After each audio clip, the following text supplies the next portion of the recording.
Bismillahirrahmanirrahim. Assalamualaikum warahmatullahi wabarakatuh. Perkenalkan, saya Saza Asdian Pertiwi dari Angkatan 2015, Statistika Fakultas MIPA. Kali ini saya akan mempresentasikan tentang pemodelan peramalan menggunakan VECM, Vector Error Correction Model pada faktor-faktor ekonomi di Indonesia, periode Januari 2013 hingga Desember 2019. Ekonometrika telah berkembang sangat pesat terutama dalam bidang analisis direct waktu. Namun terkadang peneliti kesusahan menentukan variabel eksogen maupun endogen, karena ekonometrika biasanya variabel saling berkaitan. Oleh karena itu, untuk mengatasi permasalahan tersebut maka diciptakan VAR, Vector Autoregression, yaitu memiliki struktur model sederhana di mana semua variabelnya adalah endogen dan variabel eksogennya lag. Dalam analisis direct waktu terkadang dimunculkan persoalan data tidak stasioner. Jika dibiarkan maka hasilnya menjadi tidak valid. Maka muncullah konsep kointegrasi. Kointegrasi merupakan kombinasi hubungan linear dari variabel-variabel yang non-stasioner. Kointegrasi berarti memiliki hubungan keseimbangan jangka panjang. Tetapi dalam jangka pendek, belum tentu ada keseimbangan, maka perlu penyesuaian yaitu dengan menggunakan VECM, Vector Error Correction Model. VECM merupakan model yang memasukkan penyesuaian untuk mengoreksi ketidakseimbangan jangka pendek menuju jangka panjang. Dalam pertumbuhan ekonomi, suatu negara terdapat beberapa aspek yang akan memberikan kesejahteraan masyarakat. Di antaranya, inflasi, kurs, derajat perekonomian terbuka, dan jumlah uang beredar. Oleh karena itu, dalam penelitian ini dilakukan bagaimana hasil VECM untuk memperkirakan pertumbuhan ekonomi pada variabel-variabel tersebut. Sebelum memahami VECM, terlebih dahulu mempelajari VAR, Vector Autoregression. VAR yaitu metode estimasi yang menjawab kondisi ketidakmampuan teori ekonomi dengan menjelaskan hubungan antar variabel ekonomi dengan sebuah model yang non-teoritis. Adapun bentuk model VAR sebagai berikut. Untuk langkah-langkah pembuatan model, yang pertama yaitu stasioner, lag optimum, stabilitas, kointegrasi, VECM, lalu IRF.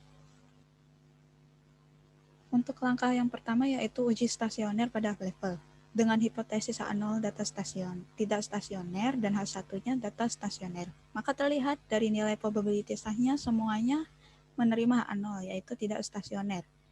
Maka perlu dilakukan differencing pertama. Kemudian uji ke stasioner pada diferensi pertama, terlihat probabilitasnya menolak H0, maka disimpulkan bahwa data stasioner pada diferensi pertama. Selanjutnya penentuan lag optimum. Terlihat panjang lag yang dipilih yaitu 2, dengan nilai IC yang terkecil. Setelah mendapatkan model VAR dengan lag 2, selanjutnya uji stabilitas. Ini terlihat pada tabel dan gambar model dikatakan stabil, karena semua titik berada dalam lingkaran dan nilai absolut turutnya semuanya kurang dari 1. Kemudian uji kointegrasi. Terdapat kointegrasi di antara variabel-variabel tersebut. Lag optimum yang dipilih adalah 2, maka lag untuk penggunaan estimasi VECM-nya adalah 1. Karena data yang dipakai terdiferensi sekali sehingga lag optimum dikurangi banyaknya diferensi. Selanjutnya hasil IRF. Pada variabel derajat perekonomian terbuka, terlihat yang memberi respons stabil dalam jangka panjang adalah variabel M2. Sedangkan variabel derajat perekonomian terbuka sendiri, inflasi, dan kurs memberi respon yang stabil dalam jangka pendek. Pada variabel inflasi, yang memberi respon stabil dalam jangka panjang adalah variabel derajat perekonomian terbuka. Kemudian pada variabel kurs, yang memberi respon stabil dalam jangka panjang adalah variabel derajat perekonomian terbuka dan inflasi. Dan terakhir, untuk variabel M2, keseluruhan variabel memberi respon stabil dalam jangka pendek.